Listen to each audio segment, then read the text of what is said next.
These 10 people all survived things that sound pretty freaking unsurvivable to me. Make sure you bookmark this one under reminders that it could be worse. If at any time you are enjoying this video, please slap that like button as many times as you want. Just make sure that it's in odd increments. Thanks.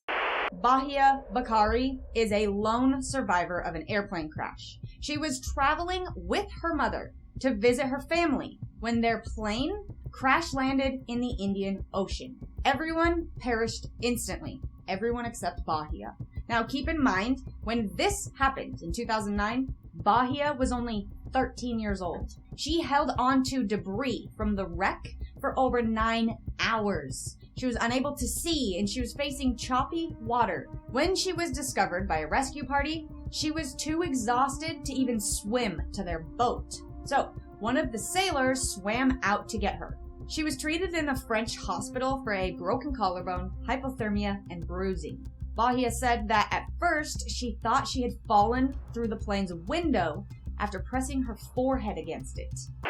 Ludger Silveris was one of the few survivors of the apocalyptic eruption of Mount Pelée, all because he just so happened to be in solitary confinement for drunken disorderly conduct when it erupted. Mount Pelée erupted on May 8, 1902. Nearly 30,000 residents of the city gone. Ludger witnessed the eruption as ash poured in through the tiny slot in his cell door. In trying to spare himself from more than burns and overwhelming heat, he urinated on his clothing and then stuffed them in the opening. 4 days later, he was discovered. He then joined Barnum and Bailey's circus as the only living object that survived a volcano. There was some speculation that he had actually been imprisoned for a crime more severe than a drunken fight. But since all the witnesses were dead and all the records now ash, no one pursued it. Dick Williams was a 21-year-old tennis star with a promising athletic career in front of him. That's when he decided to move to the United States from Switzerland in order to attend Harvard. So, he booked a ticket on the Titanic. Williams was traveling with his father, Charles, and they remained aboard the sinking ship until near the very end. Tragically, as they went aboard a lifeboat themselves, Charles was instantly ended by a falling funnel. Williams ended up in the freezing sea and managed to climb into a collapsible lifeboat which had not been assembled. He was submerged in water up to his waist when the rescue ship Carpathia arrived. Only 11 out of the 30 passengers aboard the half-sunken lifeboat were still alive. Naturally, Williams was suffering from severe frostbite on his legs. But when the doctor on board the Carpathias told him that they needed to be amputated, Williams replied, "I refuse to give you permission. I'm going to need those legs." He then walked up and down the deck of the Carpathia to restore circulation. 12 weeks later, Williams was competing again. He even went on to graduate from Harvard and won the Wimbledon. In 2014, Peter Seibold somehow survived the disintegration of the Virgin Galactic Spaceship 2 and a subsequent fall of more than 50,000 feet. His co-pilot, Michael Alsbury, perished in the accident. For comparison, a commercial flight's cruising altitude is usually somewhere in the ballpark of 35,000 feet. Peter described hearing a loud noise and then paper fluttering in the wind as the cabin fell apart around him. Then he started falling, and he was fading in and out of consciousness while plummeting towards the desert below. His recollection of most of the fall is spotty, but he does remember attempting to fix his oxygen supply and preparing his parachute, which deployed at some point between 10 and 20,000 feet. The slower rate of descent gave Peter more time to get a grasp on his surroundings, and he was conscious and aware that he was injured by the time he landed in a bush. Peter's injuries included a broken arm and fractured collarbone, scratched corneas, and multiple bruises and scratches. And his survival is considered miraculous. This one is a classic. After a plane carrying a rugby team crashed in the frigid and remote Andes Mountains, the survivors were forced to make terrible decisions in order to return home. In October 1972, the rugby team, their friends, and families were en route to Chile for a match when the pilot made a catastrophic error and started to descend while still in the Andes. The plane struck a mountain, shearing off both wings before crashing in a remote area, ironically nicknamed the Valley of Tears. 12 people instantly perished in the crash, leaving 33 survivors. The official search was called off after 8 days due to conditions in the mountain being considered near unsurvivable. And the white fuselage of the aircraft was practically invisible in the snow. There was barely any food, and the group eventually made the decision to eat whatever was there. You know. Well, it was December now. The plane had crashed in October, and 2 of the members decided enough was enough, and they headed out for help. By December 23rd, all 16 survivors were rescued after being stranded for more than 2 months. Alexander Selkirk, the marooned privateer and inspiration for Robinson Crusoe, spent 4 years and 4 months alone on a deserted island after he tried and failed to lead a mutiny against the ship's captain, whom he disliked. After being left by his shipmates, even after begging and pleading not to be left alone, Selkirk realized the gravity of his situation. He had very little with him. He passed the time by domesticating cats to keep the island's rat population at bay, singing to himself, and occasionally playing hide or be shot at by Spanish ships. When he was rescued, it was hard for the sailors to understand him. He had no need to talk for so long that it caused some confusion. Also, the boat that Selkirk was on, it totally sank right after it abandoned Selkirk.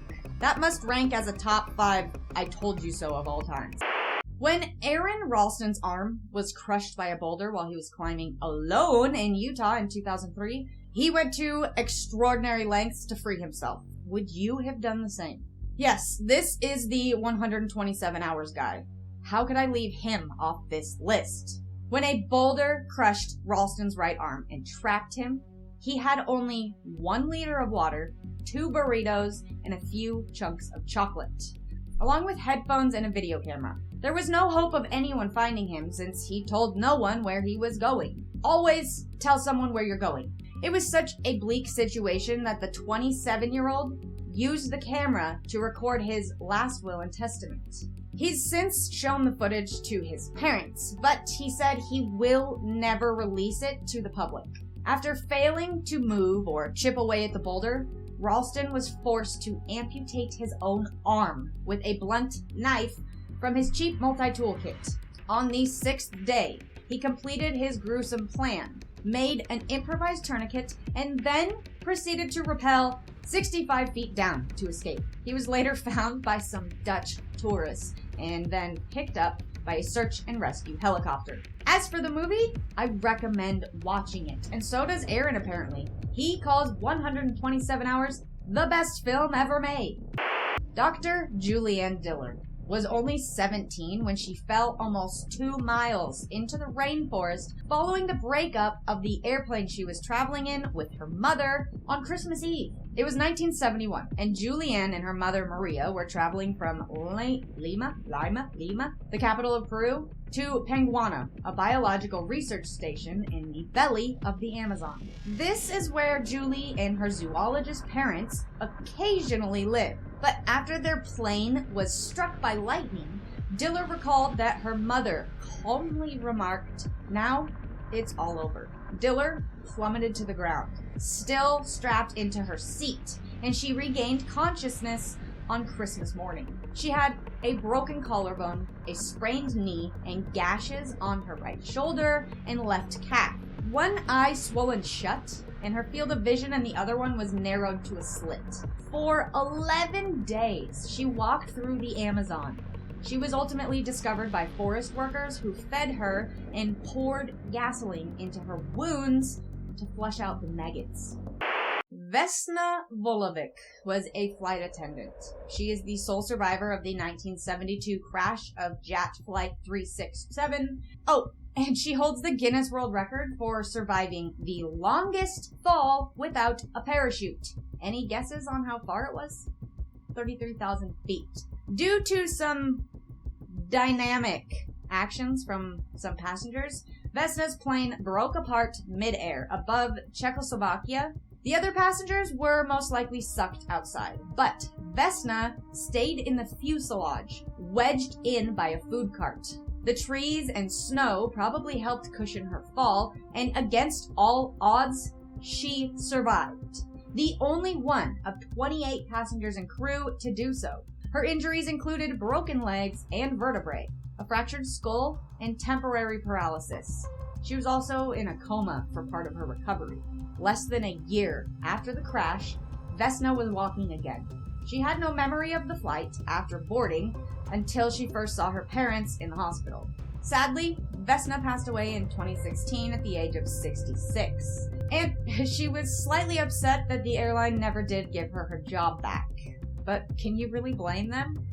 Salvador Alvarenga, a 36-year-old fisherman, survived 14 months, lost at sea, and washed ashore nearly 7,000 miles from where he had originally set sail. In 2012, Salvador and his 22-year-old companion, Ezekiel, got caught in a severe storm while attempting to head back to the coast of Mexico after their fishing trip. Salvador's last words to shore before going missing were, "Come now, I'm really getting f***ed out here." The engine had just failed, and the waves were pushing them farther and farther onto the open water. The pair caught fish and seabirds by hand, sometimes drying the meat, and sometimes consuming it raw. And they worked out a system to collect rainwater. However, 2 months into their ordeal, Ezekiel sunk into a deep depression. He stopped accepting food and water and died soon after. Salvador was devastated to lose his only companion,